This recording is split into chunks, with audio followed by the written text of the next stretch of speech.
रूपाय विष्णवे सर्वजिष्णवे यस्य स्मरणमात्रेण जन्म संसारबन्धनात् विमुच्यते नमस्तस्मै विष्णवे प्रभविष्णवे ॐ नमो विष्णवे प्रभविष्णवे श्रीवैशम्पायन उवाच शुद्धा धर्मानशेषेण भावनानि च सर्वशः युधिष्ठिरः शान्तनः पुनरेवाभ्यभाषत युधिष्ठिर उवाच किमेकं दैवतं लोके किं वाप्येकं परायणं सुवर्णकर्तं प्रगच्छन्तः प्राप्नुयुः मानवाशुभम् को धर्मः सर्वधर्माणां भवतः परमो मतः किं च विमुच्यते जन्तुर्जन्म संसारबन्धनात् श्रीकृष्ण उवाच जगत्प्रभुं देवदेवम् अनन्तं पुरुषोत्तमं सुमन्नाम सहस्रेण पुरुषः शतकोटिकः तमेव चाद्यं नित्यं भक्त्या पुरुषमव्ययं ध्यायन् स्तुवन् नमस्यं च यजमानस्तमेव च अनादिनिधनं विष्णुं सर्वलोकमहेश्वरं लोकाध्यक्षं स्तुवन् नित्यं सर्वदुःखानिको भवेत् ब्रह्मण्यं सर्वधर्मण्यं लोकानां कीर्तिवर्धनं लोकनाथं महद्भूतं सर्वभूतभवोद्भवम् केशवे सर्वधर्माणां धर्मोऽधिगतमोऽतः यद्भक्त्या पुण्डरीकाक्षं सवैरर्चनः सदा परमं यो महत्तेजः परमं यो महत्तपः परमं यो महद्ब्रह्म परमं यः परायणं पवित्राणां पवित्रं यो मङ्गलानां च मङ्गलं दैवतं देवतानां च भूतानां यो व्यपितः यतः सर्वाणि भूतानि भवन्त्यादियुगागमे यस्मिन् च प्रलयं यान्ति पुनरेवैर्यविषये तस्य लोकप्रधानस्य जगन्नाथस्य भूपते विष्णो नाम सहस्रं मे शृणुपावभयावहम् यानि नामानि गौणानि विद्यादानि महात्मनः ऋषिभिः परिगीतानि तानि वक्ष्यामि भूतये ऋषिर्नाम्नां सहस्रस्य वेदव्यासो महामुनिः छन्दोनिश्चुक्तदा देवो भगवान् देवकीसुतः अमृतांशुनवो बीजं शक्तिर्देवकी नन्दनः कृसामायुधयं तस्य सान्त्यर्थे विनियुज्यते विष्णुं महाविष्णुं प्रभविष्णुं महेश्वरम् अनेकरूपदैत्यार्थं नमामि पुरुषोत्तमम् अस्य श्रीविष्णोः दिव्यसहस्रनामस्तोत्रमहामन्त्रस्य श्रीवेदव्यासो भगवान् ऋषिः अनुष्टुप्छन्दः श्रीमहाविष्णुः परमात्मा श्रीमन्नारायणो देवता अमृतांशुभवो वायुर्बीजम् देवकी नन्दनस्रेति शक्तिः उद्भवः शोभनो देव इति परमो मन्त्रः शङ्खबृन्नन्दकी चक्रीति कीलकम् शार्ङ्गधन्वा गदाधर इति हस्तम् रदाङ्गवाणी रक्षोभ्य इति नेत्रम् त्रिसामा सामगस्सामेति कवचम् आनन्दं परब्रह्मेति योनिः ऋतुसुदर्शनकाल इति निबन्धः श्रीविश्वरूप इति ध्यानम् श्रीमहाविष्णुप्रीत्यते सहस्रनाम जपे योगः ध्यानम् श्रीयोदन्वत्प्रदेशे शुचिमणिविलसत्सैकते मौक्तिकानां मालाक्लुप्ता सहस्रस्फटिकमणिवैर्मौक्तिकैर्मण्डिताङ्गः शुभ्रैरजरैर्मुक्तपीयूषवर्षैः आनन्दीनः पुनीयादरिनलिनकला शङ्खपाणिर्मुकुन्दः भूपादौ यस्य नाभिर्विरसुलनिलश्चन्द्रसूर्यौ च नेत्रे कर्णावासा शिरोद्यौ मुखमणियहस्तेयमग्निः अन्तस्तं यस्य विश्वं सुरनरकरगो भौमिकगन्धर्वदैत्यैः चक्रं रम्यते तं त्रिभुवनवपुषं विष्णुमीशं नमामि ॐ नमो भगवते वासुदेवाय शान्ताकारं भुजगशयनं पद्मनाभं सुरेशं विश्वाधारं गगनसदृशं मेघवर्णं शुभाङ्गं लक्ष्मीकान्तं कमलनयनं योगिहृद्यानगम्यं वन्दे विष्णुं भवभयकरं सर्वलोकैकनाथं मेघश्यामं पीतकौशेयवासं श्रीवत्साङ्गं कौस्तुभोद्भासिताङ्गं पुण्यो वेदं पुण्डरीकायताक्षं विष्णुं वन्दे सर्वलोकैकनाथम् नमः समस्तभूतानामादिभूताय भूकृते अनेकरूपरूपाय विष्णवे प्रभविष्णवे सशङ्खचक्रं सकीलकुण्डलं सकीलवस्त्रं सरसीरुवेक्षणं सहारवक्षस्थलशोभिकौस्तुभं नमामि विष्णुं शिरसा चतुर्भुजम् छायायां पारिजातस्य हेम सिंहासनोपरि आसीनं बुधश्याममायदाक्षमलङ्कृतं चन्द्राननं चतुर्बाहुं श्रीवत्साङ्कितवक्षसं रुक्मिणी सत्यभामाभ्यां सहितं कृष्णमाश्रये। ॐ नमो भगवत्प्रभु भूतहृद्भावो भूतात्मा भूतभावनः भूतात्मा परमात्मा च मुक्तानां परमागतिः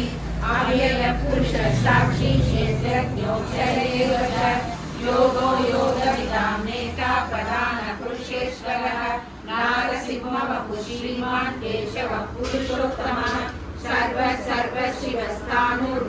सर्वशिवस्तानुर्भूतादिर्वीरव्ययः सम्भवो भावनो भक्ता प्रभवः प्रभुरीश्वरः स्वयंभू शम्भुरादित्यः पुष्कराक्षो महासनः अनादिनिधनो दाता विधाता दातुरुत्तमः अप्रमेयो ऋषिकेशः पद्मनाभो हरप्रभुः विश्वकर्मा मनुष्यश्च सविष्टस्तविरो ध्रुवः अग्राह्यः शाश्वतः कृष्णो लोहिताक्षः प्रदर्शनः प्रभुदस्त्रिवदुत्तामः पवित्रं मङ्गलं परम् ईशानः प्राणदः प्राणो ज्येष्ठः शेषः प्रजापतिः हिरण्यगर्भो भूगर्भो माधवो मधुसूदनः ईश्वरो विक्रमी दण्डी मेधावी विक्रमक्रमः अनुत्तमो दुरादर्शः कृतज्ञः कृतिरात्मवान् सुरेश शरणं शर्म विश्वरेता प्रजाभवः आगः संवत्सरो व्यालः प्रत्ययः सर्वदर्शनः अजः सर्वेश्वर सिद्ध सिद्धि सर्वादिरच्युतः विशाखपरमेयात्मा सर्वयोग विनिश्रुतः वसुर्वसुमना सत्यः समात्मा समितः समः अमोघ पुण्डरीकाक्षो वृषधर्मा वृषाकृतिः रुद्रो बहुशिरा बभ्रुर्विश्वयोनिः सुशिश्रवाः अमृतः शाश्वतस्तानुर्वरारोहो महातपाः सर्वः सर्वविद्वानुर्विश्वसेनो जनार्दनः वेदो वेदविदव्यङ्गो वेदाङ्गो वेदवित्कविः लोकाध्यक्षः सुराध्यक्षो धर्माध्यक्षः कृताग्रहः चतुरात्मा चतुर्व्यूहः चतुर्दंशः चतुर्भुजः राजविष्णुः भोजनं भोक्ता सविष्णुः जगदार्जितः अनघो विजयो जेता विश्वयोनिः पुनर्वसुः उपेन्द्रो वामनः प्रांशो अमोघः सुतिरुर्जितः अतीन्द्रः सङ्ग्रहः सर्गो धृतात्मा नियमो यमः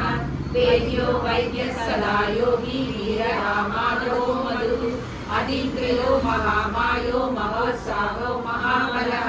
महाबुद्धिर्महावीर्यो महाशक्तिर्महाद्युतिः अनिर्देश्य बहु श्रीमान् अमेयात्मा महाधृतिः महेश्वासो महीभर्ता श्रीनिवासः सदां गतिः अनिरुद्धः सुरानन्दो गोविन्दो गोविदाम्पतिः मरीचिर्दमनो हंसः सुवर्णो भुजोत्तमः हिरण्यनाभः सुतपा पद्मनाभः प्रजापतिः अमृतसर्वसुरः संदाता अजो दुर्मर्शनः शास्ता विशुद्धात्मा सुधारिः गुरु गुरुतमो राम सत्य सत्यपराक्रमः निमिषो निमिषस्वग्नी वाचस्पतिरुदारमिः अग्रणी ग्रामणी श्रीमान् न्यायो नेता समीरणः सहस्रमूर्ता विश्वात्मा सहस्राक्षः सहस्रपात् आवर्तनो निवृतात्मा समृद्धः सम्प्रमर्दनः अगः संवत्सरो वह्निरनिलो धरणीधरः सुप्रसादः प्रसन्नात्मा विश्वविश्वमुक्तिः सहस्रदा सत्कृतसाधुर्नारायणो नरः असंख्येयो परमेयात्मा विशिष्टः शिष्टस्तुतिः सिद्धार्थ सिद्ध संकल्प सिद्धिः सिद्धिसाधनः विशाखी विषभो विष्णु वृषभर्वा वृषोदरः वर्धनो वर्धमानश्च विविक्तः सुसागरः सुजो दुर्धरो वाक्मी महेन्द्रो वसुदो वसुर् नैकरूपो बृहद्रूपो तेजो दुर्निधर प्रकाशात्मा प्रदापनः रुद्रस्पष्टाक्षरो मंत्र चंद्रांशु भास्करद्युतिः अमृतांशु गवो भानुश्चशबिन्दुः सुरेश्वरः औषधं जगदस्येतु सत्यधर्मपराक्रमः भूतभव्यभवन्नाथः पवनः पावनो नरः कामः कामकृत्कार्तः कामः कामप्रदः प्रभुः युगादिकृतियुगावर्तो नैकमायो महाशनः अदृश्यो व्यक्तरूपश्च सहस्रगिरिनन्दयते इष्टो विशिष्टशिशेष्टशिखण्डीनदुषो वृषः क्रोधः क्रोधकृत्कर्ता विश्वबाहु महीधरः अच्युतप्रतितः प्राणदो वासवानुजः अपानिधिरदुष्टान अप्रमत्तः प्रतिष्ठितः सन्तधरो दुर्यो वरदो वायुवाहनः वासुदेवो बृहद्भानु आदिदेवः पुरन्दरः अशोकस्तारणस्तारः शूरः सौरिज्जनेश्वरः अनुकूलः शतावस्तः पद्मी पद्मनिवेक्षणः पद्मनाभो हरिद्राक्षः पद्मगर्भः शरीरधृत् महद्दीर्घो वृद्धात्मा महाक्षो गरुडध्वजः अतुलः शरभो भीमः समयज्ञो हविर्हरिः सर्वलक्षणलक्षण्यो लक्ष्मीवान् समितिञ्जयः वृक्षरो रोहितो मार्गो हेतुर्दामोदरः सहः महीधरो महाभागो वेदवाननिदाशनः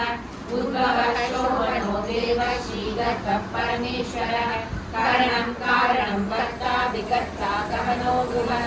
व्यवसायो व्यवसायः संस्थानस्थानदो गुरुवः परदे परमः स्पष्टः तुष्टः पुष्टः सुकेशनः रामो विरामो विरजो मार्गो नेयो नयो नयः वीरशक्तिमतां श्रेष्ठो धर्मो धर्मविरुद्धमः वैकुण्ठः पुरुषः प्राणः प्राणदः प्रणवः पृथुः हिरण्यगर्भः शत्रुघ्नो व्याप्तो वायुरदौषधः ऋतुः सुदर्शनकालः परमेश्वरी परिग्रहः संवत्सरो दक्षो विश्रामो विश्वदक्षिणः विस्तारस्तावरस्तानो प्रमाणं बीजमव्ययम् अर्थोऽनर्थो महाकोशो महाभोगो महागणः अनिर्भिन्नः सविष्टो धर्मन्मयो महामकः नक्षत्रनेमि नक्षत्री शमः शावः समीरणः यज्ञयज्ञो महेभ्यश्च सतां गतिः सर्वदर्शी विमुक्तात्मा सर्वज्ञो ज्ञानमुत्तमम् सुहृदः सुहृदः सूक्ष्मः सुघोषः सुगतः सुहृदे मनोहरो जिगत्क्रोधो वीरबाहुर्विदारणः कारणः स्वपचो व्यापी नैकात्मा नैककर्मकृत् वत्सरो वत्सरो वत्सी रत्नगर्भो नयीश्वरः धर्मकृद्धर्मी सदसक्षरमक्षरम् अविज्ञाता सहस्रांशु विधाता कृतलक्षणः तपस्विनेमि सत्त्वस्य सिंहो भूतमहेश्वरः आदिदेवो महादेवो देवेशो देववृद्धुरुः उत्तरो गोपतिर्गोप्ता ज्ञानगम्यः पुरातनः शरीरभूतवृद्गोप्ता कपीन्द्रो भूरिदक्षिणः सोमको मृतकः सोमः पुरुषिपुरुषोत्तमः विनयो जयः सत्यसन्धो दासार्धः सात्वतां पतिः जीवो विनीता साक्षी मुकुन्दो निरविक्रमः अम्बो निखिलत्मा मवोदशिशिरोदकः अजो महार्थस्वाभाव्यो जिदा मित्रप्रमोदनः आनन्दो नन्दनो नन्दः सत्यधर्मा त्रिविक्रमः महर्षि कपिलाचार्य कृतज्ञो मेदिनीपतिः त्रिपदस्पृशसाध्यक्षो महाशृङ्गच्युतान्तकृत् महावरागो गोविन्दः सुषेण कनकाङ्गदी तुल्यो कवीरो गहनो गुप्तचक्रधराधरः वेदासाङ्गोदितः कृष्णो हृदयसङ्कर्षणो शिशुनः वरुणो वारुणो वृषकुष्ठराक्षो महामनः आनन्दी वनमाली नलायुधः आदित्यो ज्योतिरादित्य सविष्णुर्वतिसप्तमः सुगन्धा कण्ठपरशुदारुणो दविनप्रदः दिवस्पृत्सवरसो वाचस्पतिरयो निजः कपालकामी कान्तकृदागमः अनिर्देशः विष्णुर्वीरो अनन्तो धनञ्जयः ब्रह्मण्यो ब्रह्मकृत् ब्रह्मा ब्रह्म ब्रह्मकृतर्तनः ब्रह्मविद्ब्राह्मणो ब्रह्मी ब्रह्मण्यो ब्राह्मणप्रियः महाकर्मो महाकर्मा महात महातेजो महारणः महाक्रतुर्महायज्वा महायज्ञो महाबलिः सभ्यस्तव प्रियस्तोत्रं सुविस्तोत्रार्णः प्रियः पूर्णपूर्णिता पुण्यकीर्तिर्नामयः मनोजवस्तीर्थकरो वसुरेता वसुप्रदः वसुप्रदो वासुदेवो वसुमनामहिः सद्गतिः सत्ता सद्भूतिः सत्परायणः सूरसेनो यजुश्रेष्ठः सजीवास्य श्रियामुनः भूरावासो वासुदेवः सर्वासिद्धयो नरः धर्मपदो दुष्टो दुर्धरो दापराजितः विश्वमूर्ते महामूर्ते दिव्यमूर्तिरमूर्तिमान् अनेकमूर्तिरव्यक्तः सदमूर्तिः सदाननः एको नैकः समत्तमनुत्तमम् लोकबन्धुर्लोकनाथो माधवो भक्तवत्सलः स्ववर्णवर्णो हेमाङ्गो वराङ्गः वीरः विषमः शून्यो धृताशीलशलक्षणः आनिमानदो मान्यो लोकस्वामी त्रिलोकधृत् सुमेधा मेघजोरण्यः सत्यमेधाधराधरः वेदौ वृषो द्विधरः सकलशस्त्रमिताम्बरः प्रक्रदो निक्रदो यत्रो नैकशृङ्गो धराग्रजः चतुर्मूर्तिश्चतुर्बाहुः चतुर्वेदश्चतुर्गतिः चतुरात्मा चतुर्भावः चतुर्वेदविवेकवान् समावर्तो निवृत्तात्मा दुर्जयो दुर्विक्रमः दुर्लभो दुर्गमो दुर्गो दुरावासो दुरारिः शुभांगो लोकसारञ्जः सुवन्दुः दुर्वर्धनः इन्द्रकर्मा महाकर्मा कृतकर्मा कृतागमः उद्भवः सुन्दरः सुन्दो रत्ननाभः सुलोचनः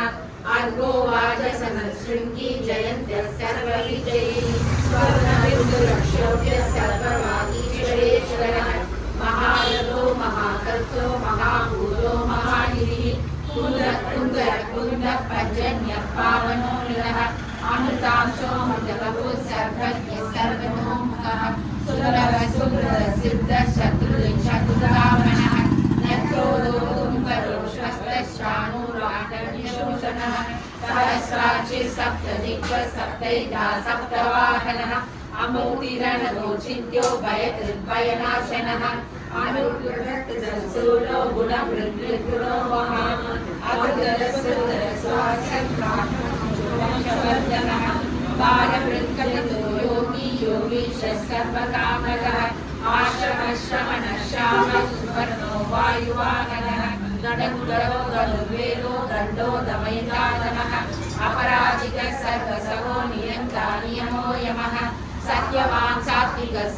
सत्यधर्मपरायणः अभिप्राय प्रियारोध प्रियकृत्प्रीतिवर्धनः विहाय सकज्योतिः सुरुचिः सुतपुत्रभुः रविर्विरोचनः सूर्यः सविता रविलोचनः अनन्दो सुतभुग्भोक्ता सुखदो नैकलोग्रजः अनिर्विण्णः सदा मशो लोकाधिष्ठानमद्भुतः सनातनः कपिलव्ययः स्वस्तिः स्वस्ति दक्षिणः अरोधकुण्डली चक्री विक्रम्योजितशासनः शब्दादिकः शब्दसः सुशिरः सर्वनीकरः अग्रोवर्तेशरो दक्षो दक्षिणः शानाम्बरः विद्यातमो वीरभयः पुण्यश्रवणकीर्तनः उत्तारणो दुष्टितः पुण्यो दुःस्वप्ननाशनः वीरः रक्षणः सन्तो जीवनः पर्यवस्थितः आनन्दरूपोऽनन्तश्रीजितमन्युर्भयापहः चतुरशोकवीरात्मा विदिशो व्यादिशो दिशः अनादिर्भूतो लक्ष्मीसुधीरोचिरामृतः जननो जनजन्मादिर्भीमो भीमपराक्रमः आधारनिलयो दाता पुष्पहासः प्रजागरः उद्गतसत्प्रदाचारः प्राणदः प्रणवः प्रमाणं प्राणनिलयः प्राणदः प्राणजीवनः तत्त्वं तत्त्वविवेकात्मा जन्म मृत्युजरादिगः भूर्भुवस्वस्तरस्तारः सविता प्रपितामहः यज्ञो यज्ञवलिर्यज्ञो यज्ञाङ्गो यज्ञवाहनः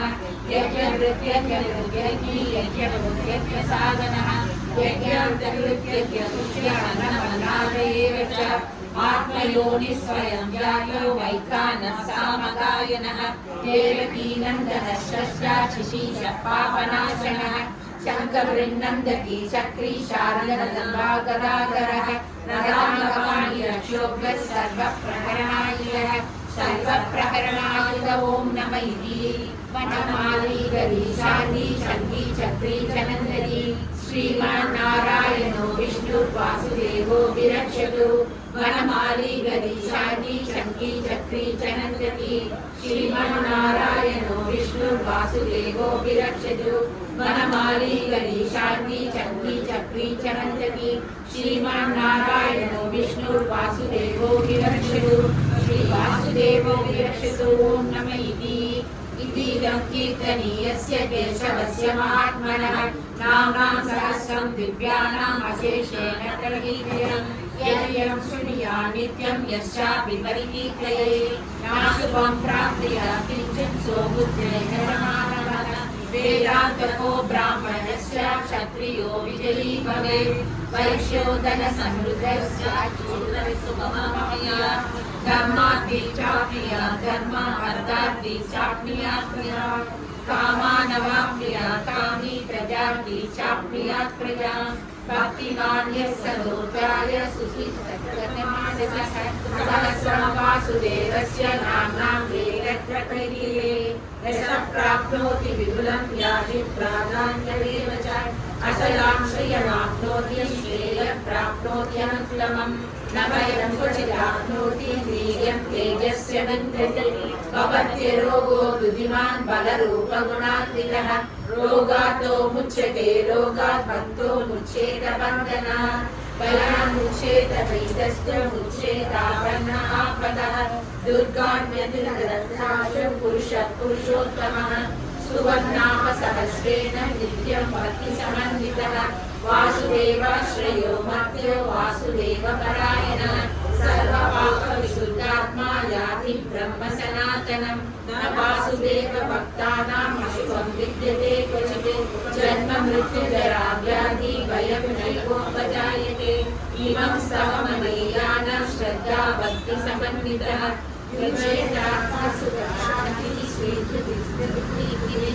न क्रोधो न समात्सर्यं न लोभो नाशुभा मतिः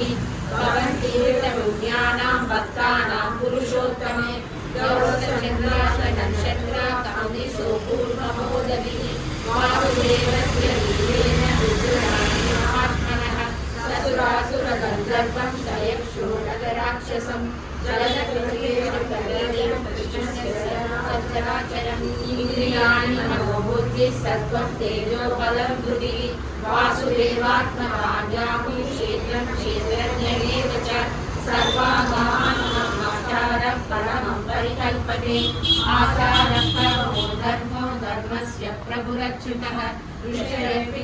देवा महाभूतानि धातवः जङ्गमाजङ्गमं चेदं जगन्नारायणोद्भवम् योगो ज्ञानं तदा साङ्ख्यं विद्या शिल्पादिकर्म च वेदाशास्त्रादि विज्ञानम् एतत् सर्वं जनार्दनम् एको विष्णुर्महाभूतं हृदयभूतान्यनिशः त्रिलोकान् व्याप्य भूतात्मा भुङ्क्ते विश्वभुवव्ययः इमं समं भगवतो विष्णुर्व्यासेन कीर्तितं पठते इच्छते ऋषश्रेयः प्राप्तुं सुखानि च विश्वेश्वरं देवं जगदप्रभुव्ययं भजन्ति ये पुष्कराक्षं न ते यान्ति पराभवं न ते यान्ति पराभवं अर्जुन उवाच पद्मपत्रविशालाक्ष पद्मनाभसुरोत्तम भक्तानाम् अनुरक्तानां त्राता भव जनार्दन श्रीभगवानुवाच यो मां नाम सहस्रेण स्तोतुमिच्छति पाण्डवः सोऽहमेतेन श्लोकेन स्तुत एव न संशयः स्तुत एव न संशयो नम इति व्यास उवाच वासनाद् वासुदेवस्य वासितं भुवनत्रयं सर्वभूतनिवासोऽसि वासुदेव नमोऽस्तु ते श्रीवासुदेव नमोऽस्तु ते ॐ नम इति पार्वत्युवाच येनोपायेन लघुना विष्णोर्नाम सहस्रकं पठिते पण्डितैरिच्यं श्रोतुमिच्छाम्यहं प्रभो ईश्वर उवाच श्रीराम राम रामेति रमे रामे मनोरमे सहस्रनाम तत्तुल्यं राम नाम वरानने श्री श्रीराम राम रामेति रमे रामे मनोरमे सहस्रनाम तत्तुल्यं राम नाम वरानने श्रीराम राम रामेति रमे रामे मनोरमे सहस्रनाम तत्तुल्यं राम नाम वरानने श्रीराम नाम वराननो नमः इति ब्रह्म उवाच नमोऽस्त्वनन्ताय सहस्रमूर्तये सहस्रपादाक्षि शिरोरुबाहवे सहस्रनाम्ने पुरुषाय शाश्वते सहस्रकोटियुगधारिणे नमः सहस्रकोटियुगधारिणे नमः इति सञ्जय उवाच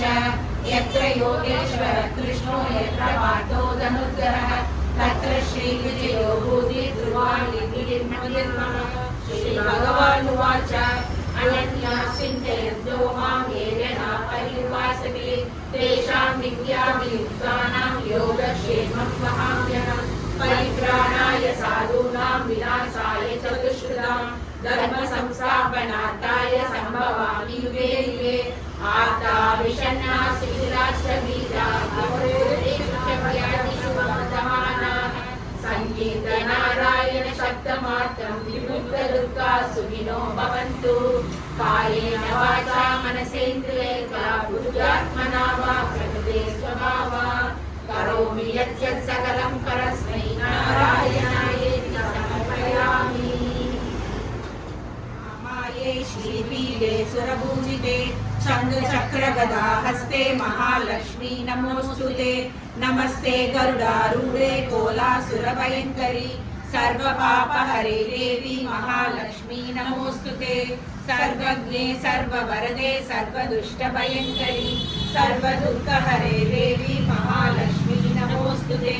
सिद्धिबुद्धिप्रदे देवी बुद्धिमुक्तिप्रदायिनी मंत्रभूते सदा देवी महालक्ष्मी नमोस्तुते आद्यन्तरहिते देवी आदिशक्ति महेश्वरी योगज्ञे योगसम्भूते महालक्ष्मी नमोस्तुते स्थूल सूक्ष्म महारौद्रे महाशक्ति महोदरे महापापहरे देवी महालक्ष्मी नमोस्तुते